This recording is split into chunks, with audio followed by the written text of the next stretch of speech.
السلام علیکم. اس چینل کو سبسکرائب کریں اور بیل کے آئیکن کو پریس کریں تاکہ آپ تک ہمارے تمام پیغامات پہنچ سکیں. میں ایک بار یونائٹڈ نیشن ڈیولپمنٹ پروجیکٹ کا اسپانسرڈ کرتا ایک سیمینار تھا.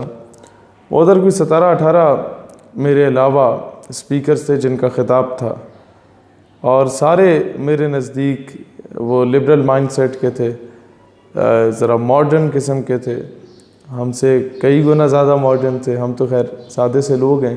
اینی ہاؤ، جو 300-400 اسٹوڈنٹ لیڈرز یا اسٹوڈنٹ ریپریزنٹیٹیوز یا مختلف NGOs کے لڑکے لڑکیوں کو بلایا گیا تھا، ان میں بھی میجورٹی ایسے ہی تھا جو کہ لبرل ٹائپ تھا. اور میرے لیے بڑا مشکل ہو گیا تھا کہ یار یہاں پر آ کے میں کیا بات کروں گا. I was also among the speakers.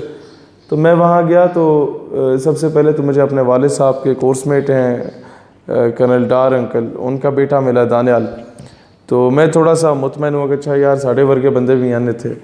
And then what happened کہ جب تقریر کا موقع آیا، میں نے ساری پیور نظریاتی تقریر کی. باقیوں کی تقریریں بالکل منفرد تھیں، میری ان سب سے ذرا ڈیفرنٹ تھی.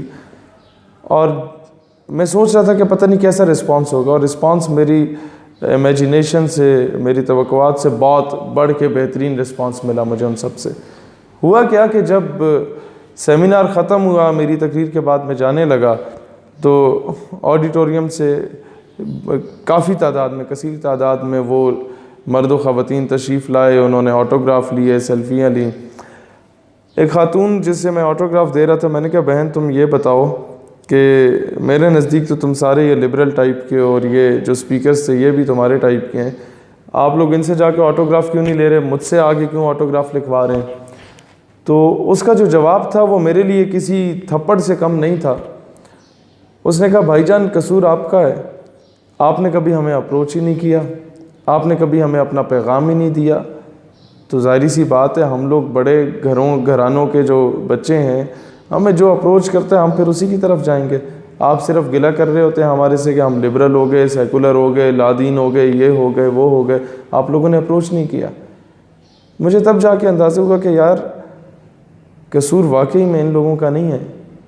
اگر ان کا ہے بھی تو اس میں زیادہ قصور ہمارے جیسے لوگوں کا ہے. میں ایک بار UET ٹیکسلا میں گیا. یہ وہ ادارہ ہے جہاں پر میری خواہش تھی کہ مجھے ایڈمیشن ملتا، لیکن شاید میرے مارکس اتنے زیادہ نہیں تھے FSC میں کہ میں وہاں ایڈمیشن حاصل کر پاتا. لیکن اسی یونیورسٹی میں الحمدللہ میں 2 مرتبہ مہمان خصوصی کے طور پہ گیا ہوں.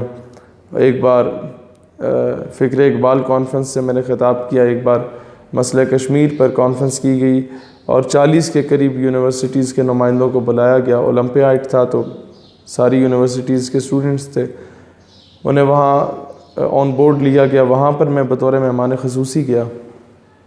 ہوا کیا کہ جب میں انٹرنیشنل اسلامک یونیورسٹی اسلام آباد ایسی یونیورسٹیز میں جاتا تھا تو بڑا مطمئن ہوتا تھا، کیونکہ وہاں پہلے سے تنظیمات کام کر رہی تھیں. انجمن طلبہ اسلام ہوگی، اسلامی جمعیت طلبہ ہوگی، ان کے اندر وہ اسلامک پرسپیکٹیو اتنا اسٹرانگ تھا کہ وہاں پر آپ اپنا نظریہ دے سکتے ہیں، کیونکہ وہ ایکسیپٹیبلٹی لیول ہے، ایکسیپٹنس لیول وہاں پر ہے.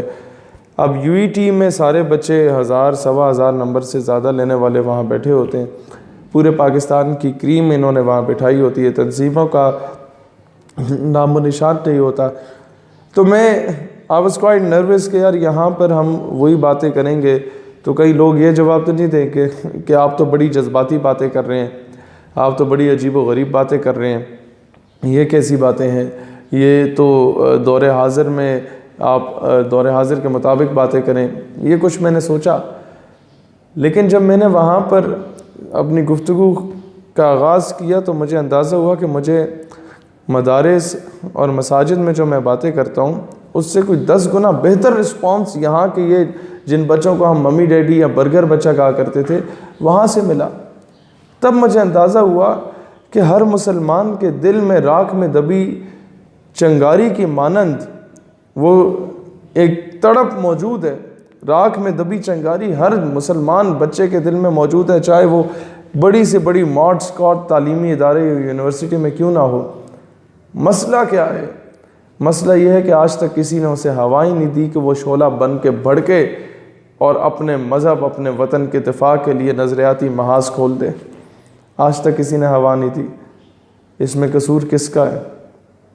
یا آپ بہتر جانتے ہیں، اس میں قصور یا میرا ہے یا ان لوگوں کا ہے جو خود کو کہتے ہیں کہ ہمارا مذہبی رجحان ہے، یا ان لوگوں کا ہے جو خود کو کہتے ہیں کہ ہم بہت بڑے محب وطن ہیں، یا ان لوگوں کا ہے جو کہتے ہیں ہم بہت بڑے اسلام پسند ہیں، کہ ہم نے اور آپ نے صرف مدارس اور مساجد پہ فوکس کیا، ان یونیورسٹیز اور کالجز پہ فوکس نہیں کیا انفارچونیٹلی، اور مستقبل کے انجینئر، ڈاکٹر، آرمی آفیسر، جج، وکیل، بیوروکریٹ، اے سی، ڈی سی، سب یہ آپ کو یونیورسٹیز سے ملیں گے، کالجز سے ملیں گے، اور ہم نے مستقبل کے یہ ہیرے گوائے ہیں، اور ان کو پھر لیکچر دینے وہ موم بتی مافیا کی آنٹیاں آ جاتی ہیں، اور ان بچوں کے مائنڈ کو پولوٹ کیا جاتا ہے، ان کے ذہنوں میں وہ اینٹی اسلامک رجحانات ڈائریکٹلی یا انڈائریکٹلی ڈالے جاتے ہیں، مائنورٹی رائٹس کے نام پہ، ہیومن رائٹس کے نام پہ۔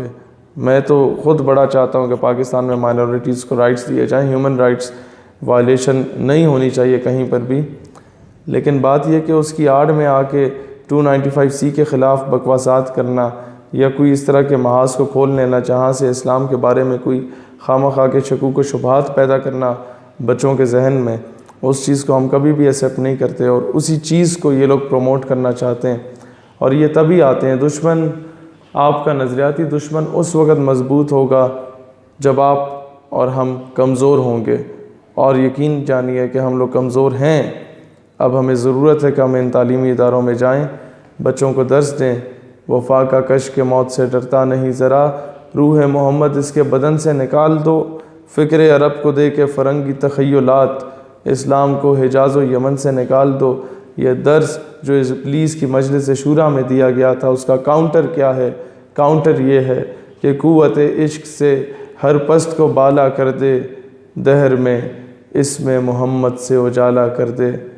اللہ تعالیٰ اسلام اور پاکستان کا حامی و ناصر ہو۔ پاکستان پائندہ باد۔